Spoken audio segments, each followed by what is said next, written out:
150 کروڑ کمانے والی پہلی فلم، مزید جانیے اس رپورٹ میں۔ مولا جٹ 150 کروڑ کمانے والی پہلی فلم بن گئی ہے۔ مولا جٹ نے پاکستان میں 50 کروڑ کمانے والی پہلی پاکستانی فلم کا اعزاز بھی اپنے نام کر لیا۔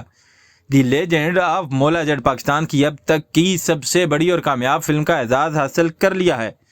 فواد خان اور حمزہ علی عباسی کی فلم دنیا بھر سے 100 کروڑ کمانے والی فلموں کے کلب میں شامل ہو گئی ہے۔